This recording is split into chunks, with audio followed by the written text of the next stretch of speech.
You've just landed inside Launch Street, the innovation podcast, where we interview top innovators out there shaking things up so you can innovate and differentiate and get further, faster in this crazy, cluttered world. And now, innovation thought leader and your super fly host, Tamara Kleinberg. Very excited for today's interview, as I always am, because we bring you these amazing people. So today I have Felena Hanson with me. She is a longtime entrepreneur and marketing maven and author of Flight Club, Rebel, Reinvent, and Thrive: How to Launch Your Dream Business. Her latest venture, Hera Hub, is a spa-inspired shared workspace and community for female entrepreneurs. Hera Hub members have access to a professional space to meet with clients and to connect and collaborate with like-minded business owners, thus giving them the support they need to be prosperous. So I'm very excited to dig in. Felena, thank you so much for being with us today. My pleasure. So let's start with your journey. How did you go from, the start to founding Hera Hub? Sure. So I spent my 20s working in mostly technology startups and faced an interesting situation over those years in so that two of the companies I worked for sold and one ran out of money, which is, par for the course in the world of tech. And so I found myself being laid off 3 times by the age of 30.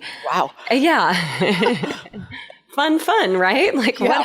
What a successful start to my career. Yes, exciting. Terribly. Yeah, setting the world on fire. So I grew up in a very entrepreneurial family, actually, as part of the subtitle of my book, as you mentioned, Rebel. I grew up in quite a rebellious family. Both parents are entrepreneurs, neither played by the rules. They all kind of beat to their own drum, if you will. So when I decided to branch out on my own at age 30, it was kind of like, gosh darn it, what took you so long? Anyhow, so my first business, well, actually, I'll go back a tiny bit. So I was married in my 20s and helped my now ex-husband launch several companies in the surf industry, surfboard manufacturing, surf apparel, documentary filmmaking around surfing. And learned a ton, spent a ton of money launching those businesses, all to have them fail, as did my marriage. So that was all around age 30, all came together at the same time. So, it was like, let me just reset this a little bit. So I launched a marketing strategy consulting business. I think a lot of women I see do this where they'll take their first step in entrepreneurship in more of a service-based type company. And that's what I did for 8 years. I had a company called Perspective Marketing and worked out of my home because it was cost-effective and convenient. And I, over the years found it to be isolating, sometimes hard to focus, hard to be productive. And I really missed having colleagues, so to speak. I had subcontractors in my business for certain projects I'd work on, but I didn't have any employees or I didn't have a team, so to speak. So all that to say, I actually hosted an event. I was running a couple professional women's groups, just kind of fell into that. One called Ladies Who Launch, as in launch businesses. Oh, I've heard of that, yeah. Yeah, I ran the San Diego community for several years and worked with several hundred women and helping them launch their business. I taught college part-time. I was, doing a number of things and hosted an event at a co-working space in 2010, early 2010, and just was like, kind of taken back by the environment. It was so different, all these independent people working together, very different than a kind of staunchy old school executive suite where, nobody talks to each other. Everybody goes into their own little rooms. And how is that different than working out of my spare bedroom, right? Right. I don't need Janie, the receptionist, pretending to be my admin. So anyways, I started researching co-working spaces in 2010 and it was sort of the high, kind of taking off at that point. Obviously shared space again has been around for a long time, but in this form, this very open, collaborative, community-based environment, it was kind of new. And what I found, as you can probably understand is a lot of them were kind of geared towards technologists and I'll just be blunt, like 22, 24-year-old dudes, wearing sweatshirts and hoodies. Yeah, hoodies and exactly. And, ping pong table and beer keg and, like super cool, but like not my tribe. So long story short, I researched the market and I found a segment of the market that was being ignored in this world of co-working. So launched the first space officially. It'll be 6 years this August, so almost 6 years old, and have been growing from there. So I want to back up a little bit because you said a few things I want to dig into. And I know we both laughed a little bit about being laid off 3 times and being involved in all these things that were failures for one reason or another. But I have to imagine, and correct me if I'm wrong, that having those experiences relatively early on in our long lives actually made, I don't want to say made failure easier, but made you able to get through it or more accepting of it or not as scared of it. Did it do that? Oh, totally. Yeah. I got lucky in so many regards as it relates to that. The layoff certainly was a big one. Going through a divorce at the same time, another big one. But even before that, a year after college, and this was a big life changer for me as well and gives me definitely, I'm going to say, pretty strong drive, is I got hit by a fire truck at age 22. And oh my God, I read that about you. 27 bones in my arms, legs, and face. Yeah. And, it seems crazy that I can even speak about that in a whatever tone. But, truly, truly believe what doesn't kill you makes you stronger. And that experience at a really early age just gave me that opportunity to look at life in a different perspective. And so, as an entrepreneur and as somebody who's taken a lot of risk in opening, 3 locations in the first 2 years of business, putting all my cards on the table, all my money, so to speak, into this business, and then expanding now internationally through a licensing model, I do get people that are like, wow, you're really going for it. And I'm like, well, why not? We only live once, right? Well, and I think, you learn through failure, I know I certainly have, that it's actually not the end. So if something doesn't work, it really isn't the end. It's just a lesson, and then you pivot and adjust, and you move in the right direction. Why women entrepreneurs for Hera Hub? I mean, I know you said it was an underserved market. Obviously, you've got your experience. Is that the reason to focus there? Yeah, so a couple reasons. Yes, I mean, my experience in supporting female entrepreneurs is a big part of it. But I wanted to create a workspace that was different. The environment is quite different than many other spaces. We call it spa-inspired space. There's running water and candles and nice music, and it smells great, and there's fresh flowers. I mean, by all means, there are some men that are attracted to that environment as well. And while we are female focused, we're not exclusive to women. We do have a handful of male members that enjoy that environment. But I also wanted to create my background in education, again, teaching college entrepreneurship and marketing for 8 years on the side while I ran my prior business. I love educating. I love, getting people together and sharing ideas and really building that community. And so we've infused so much of that into Hera Hub. There are daily mentors, there are weekly workshops, there are full-fledged business accelerator programs that we're getting funding from both local city agencies as well as the Small Business Administration. We have a female angel investing arm where we're teaching women how to become angel investors. There is just so much going on under the umbrella, so to speak, of the Hera family. And that's what I wanted to create and have created, is something that's not just space, because anybody can throw up 4 walls and put some desks in and call it a co-working space, but a true community where women truly support each other. Tamara, I'm sure that you perhaps have heard this from other folks. It breaks my heart when I hear women in corporate talk about how they wouldn't want to work for a woman because they haven't had the support that they would want from other women in their company. And that just, we have to annihilate that. That has to be, women need to support other women in every way, shape, and form. And that's how we're going to change the world, frankly.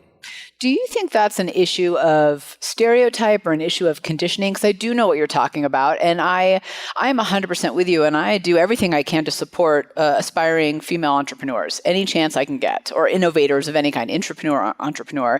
But you do hear that a lot. So what is that about? Is it really just baggage that's not really happening, but we're conditioned to say it, or are we really seeing that? I think we are really seeing it. I mean, at least at the women that I speak with, I think it comes from just an old mindset, a competitive mindset. I mean, we see it in politics. We see it in corporate. It's a scarcity model when you think about it. There's not enough to go around, so I have to fight for my own corner, so to speak. And I've heard women say about other women that, they felt like they were getting kicked down the ladder, so to speak, because the woman ahead of them said, I had to get here the hard way. You're going to have to do the same type of thing, which is just ridiculous. And so I built an environment where there is no ladder. We're all in it together. Somebody doesn't become a member of Hera Hub unless they believe in collaboration, unless they're there to support other women, period. Otherwise, they just don't join. So it's nice being an entrepreneur because we can choose our own destiny. We can choose when we work, how we work, with whom we work with. So, it creates a unique environment to do just that and to model that back into corporate as well, hopefully. So let's talk a little bit about the flip side. I've found in my work, and I'd love to hear your perspective, that women tend to actually be more collaborative than men. How can we actually use that to our advantage?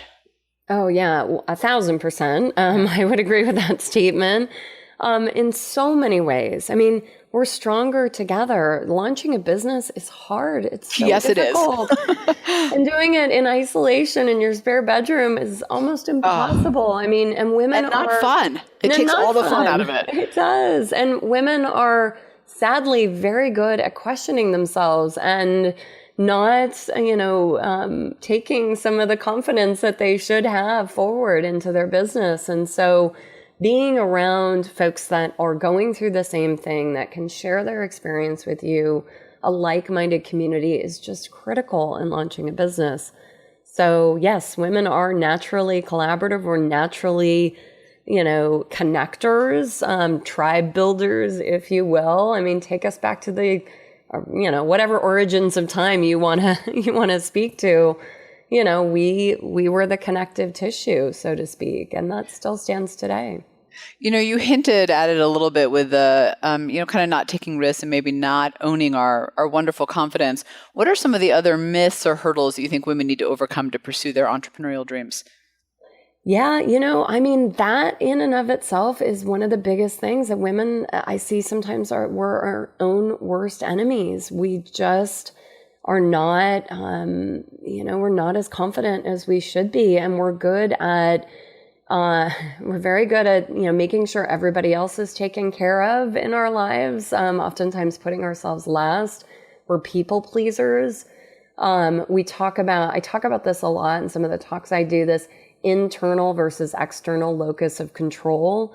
And men are more known to have an internal locus of control, and women are more known to have an external locus of control, meaning we oftentimes are taking that input from other people more so than we are letting our, internal ideas and thoughts and confidence shine, so to speak. And so just being able to be in an environment where women can be open and have those conversations with each other and acknowledge that is really important. I'm curious. First of all, I totally agree with what you're saying. And it is interesting to see where, on one hand, I feel like as women, we're really good problem solvers. We do it every day, particularly, I'd say, moms. Some of the invention ideas I see from moms are absolutely incredible, incredible. And not just geared around kids, but just, I think their mindset is, solving problems every single day. And multitasking, not in the sense of like truly doing 10 things at once, but having 10 things to do in an hour to do it all. Yeah. So it is so interesting to see, and I'm curious from the women that go into Hera Hub, which sounds like such an awesome place, if you have any case studies or examples you can share of women businesses, because I have to imagine that for some of them, being there has made all the difference. Oh, absolutely. Yeah, I mean, we see it every day from, female lawyer who's launching her own business, a solo practice, then being able to step into collaboration. I just saw it yesterday. I have a veteran trial attorney in my community, Melody Kramer, company's called Greenhouse Law, and she is just stepping into a collaboration with another member of ours who has a background in political advocacy. She's a scientist, and they are passionate about, really looking at how can we change the, future of, bipartisan politics in the United States. Wow. and actually have, I know, just those little things, Tiny. Yeah, tiny, we'll get that done tomorrow. Yeah. But, somebody with these two different, diverse backgrounds and passions around opening up conversations, their first focus is going into companies and helping employees within companies have some of these dialogues in a bipartisan fashion, and really just tackle some of the issues that are happening out there. They would have never built this concept, by themselves, each, in their own right, but bringing them together, it was just magic for me to see. They pitch, we do a thing called the think tank, and they pitched at our think tank yesterday at our member lunch. And it was like, that's what makes my heart sing, is when I see two awesome women come together, create something new, help each other. It happens daily at Hera Hub. It's just amazing. I think there's got to be something in the fact that you've got this, invisible glue that holds everybody together, in terms of they're all kind of coming from the same, maybe not from the same place, wrong way to say it, but, with the same kind of passion in mind, yet with very different perspectives and backgrounds. And then you're putting them in one place together to collaborate. Exactly. It's very cool. So one of the things that you said that I wanted to ask about is, you said that, you think women-owned businesses are the key to the next wave of U.S. prosperity.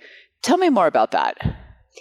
Yeah. So I think, again, women inherently approach different, kind of a different perspective in approaching business. One that's more collaborative, and also women tend to hire women as well. They're just more conscious about diversity in a lot of cases. And so, you look at the stats, and some research is saying that women are starting businesses at twice the rate as men, and noting that sometimes those businesses are perhaps not the next Airbnb or, highly scalable businesses, but they're businesses that are supporting their communities.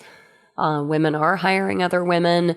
And again, this idea of approaching business from a very collaborative, supportive, nurturing, environment and setting, I think will have a ripple effect into how others do business. And look at social entrepreneurship, so to speak, this kind of hybrid between, for-profit and nonprofit and companies that are doing good.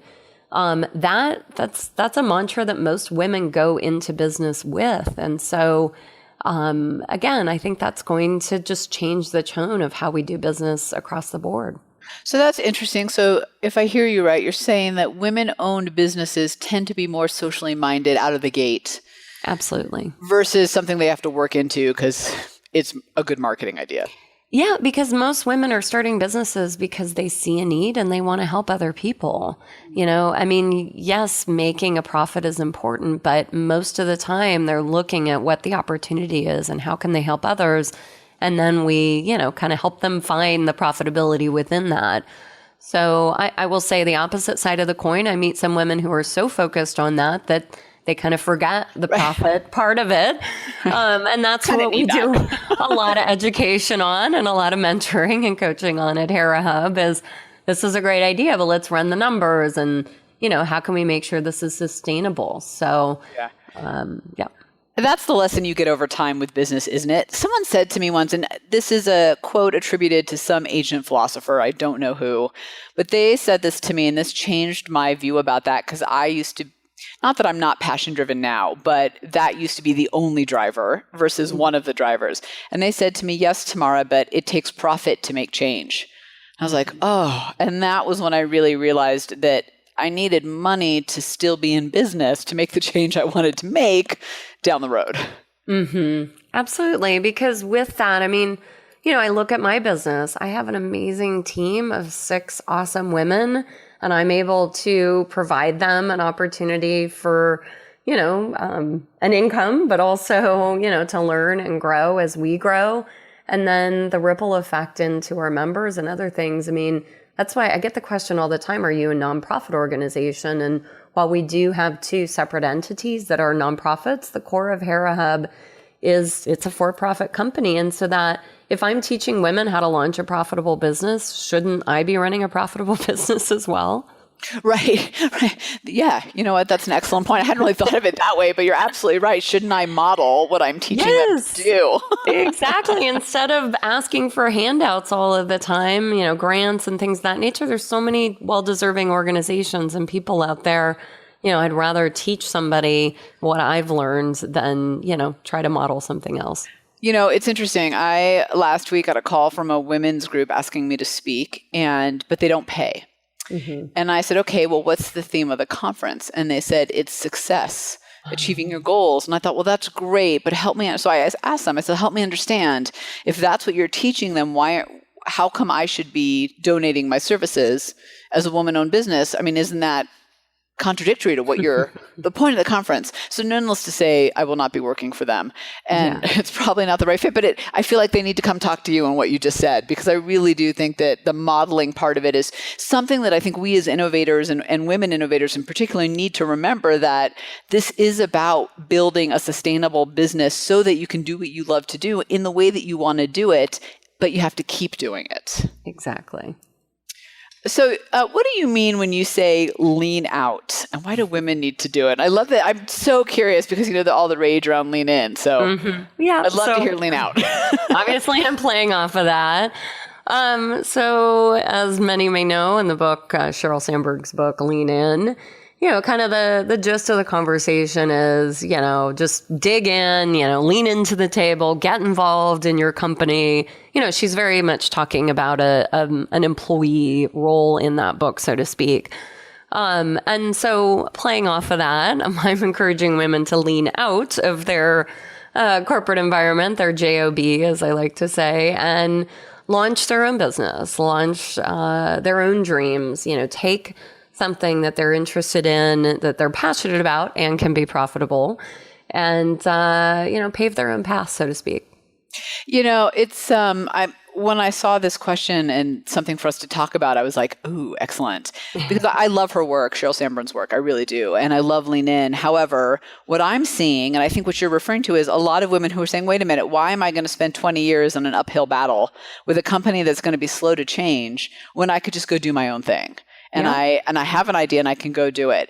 And I really appreciate that, because I think we have to take into account, to your point, all the women that are now starting businesses, whether big or small, whether it's a tiny little product service business or, the next Airbnb. Who knows what's coming? It's all out there somewhere in the universe, which is so cool. What is your advice for women inside organizations? So all these, we have a lot of intrapreneurs, so these entrepreneurial-minded people, but they're inside organizations and they like it. It's not they're not necessarily wishing to leave, but they're entrepreneurial-minded and want to bring that to their work. So what's your advice for them? Yeah, twofold. I mean, number one, there are a lot of companies out there that, you hear about this like 10% time, right? I mean, I spoke at Intuit recently to their women's network and had this conversation. They have 10% time, supposedly, that they give their employees to innovate. Everybody chuckled when I said that. Right.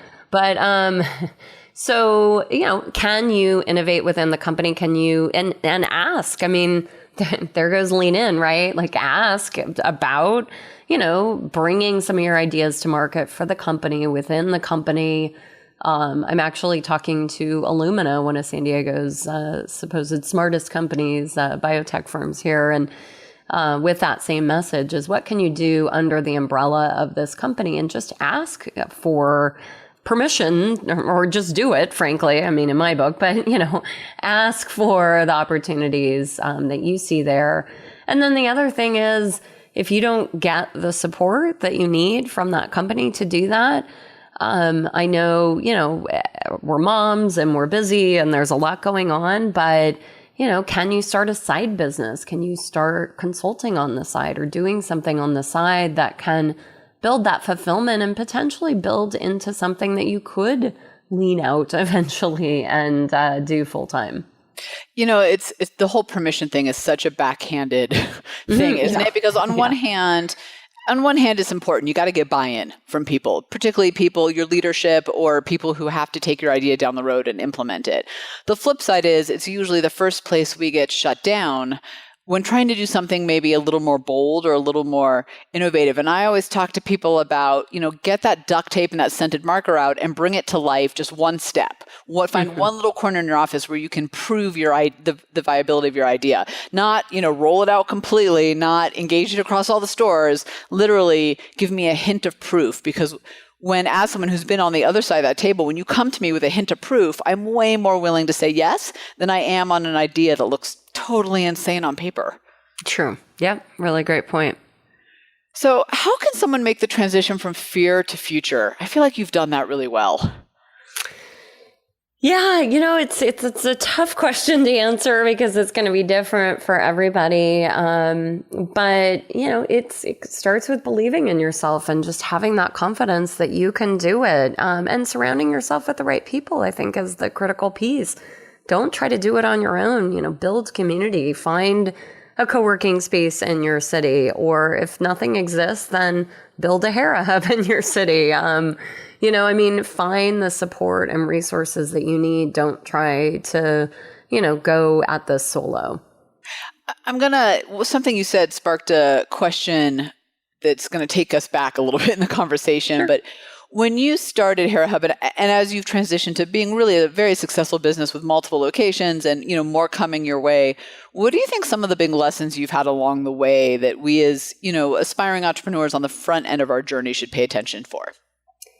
Yeah, so part of this I built into the book in the Steps to Startup platform that I put together, which is an online tool that folks can use to go kind of step by step through the business launch process, so to speak.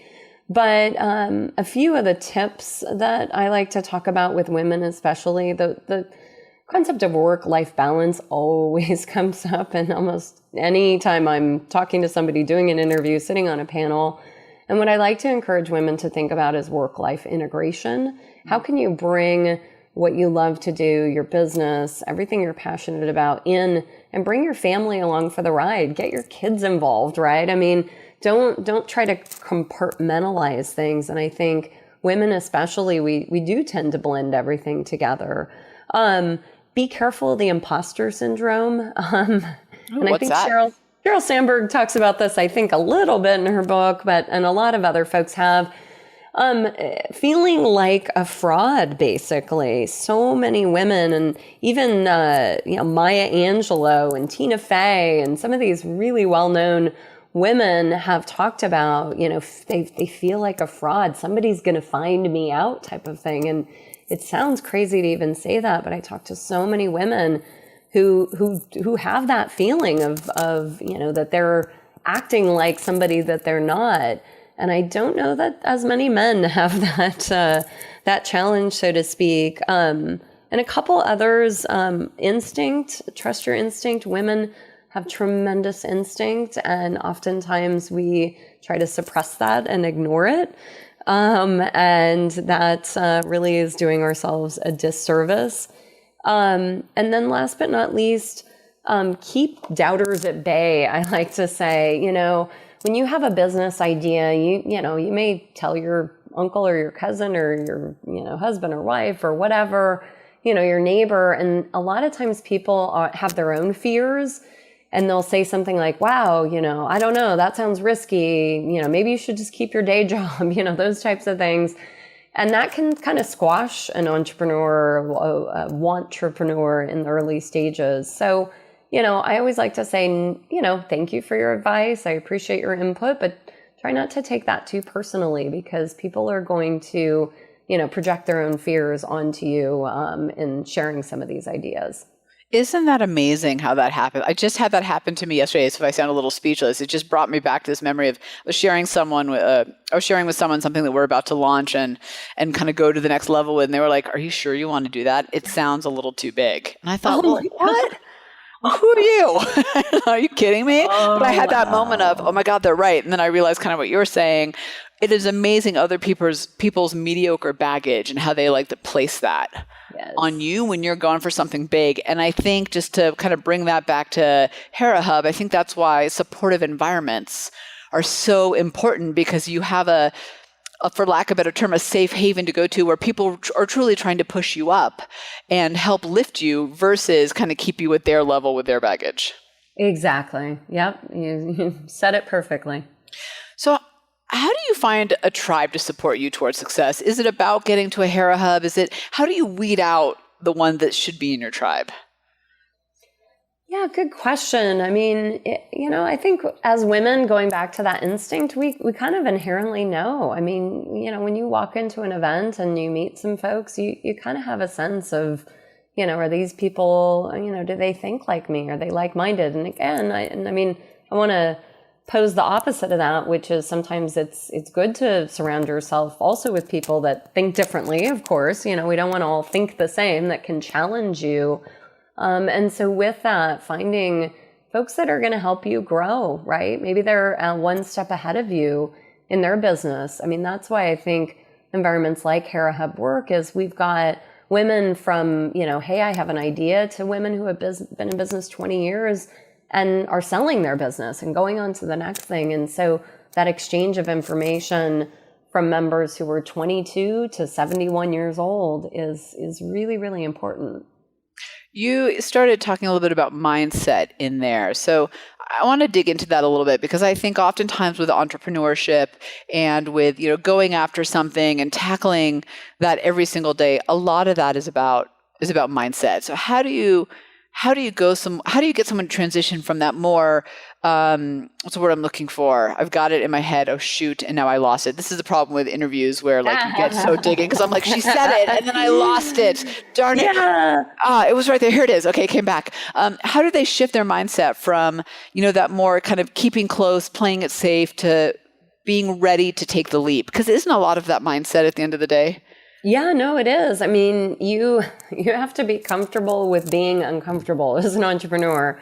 And I think for a lot of us who have been through a lot of career change, maybe been laid off once or several times, I think that's a good primer for being an entrepreneur, to be honest, because there are no guarantees out there. A job is not secure anymore at all. Gone are the days where somebody works for a company for 40 years, gets a pension and retires. So the world we live in is already pushing us towards that. I mean, right now, 33% of the knowledge-based workforce is independent. Some are saying that'll be 50, even 60% by 2020, because companies are changing so quickly, the environment's changing so quickly.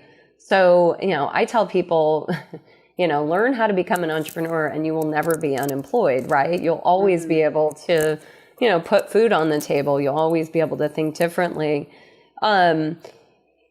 Having a learning environment, being very open to learning new things all the time is so critical, just in the world we live in general, but especially as an entrepreneur. So having that learning mindset is really, really important. And being very focused on some of the things and getting curious about profitability and numbers and some of those things that sometimes we tend to ignore as entrepreneurs. Just be seeking that information and find mentors that can help you in some of those areas that maybe you don't have as much experience in. I love that. I call them my success team.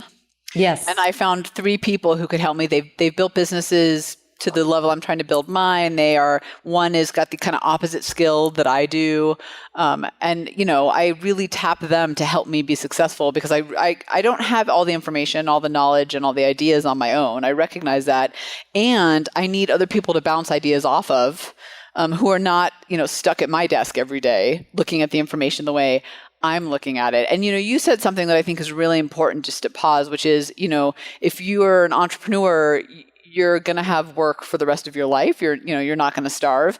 And I didn't kind of articulate it as well as you did, but I love that idea. And I think part of the reason is when you're an entrepreneur, you control your own destiny and you look for the opportunities to go after, and you're constantly seeking the next thing, which I think is really empowering.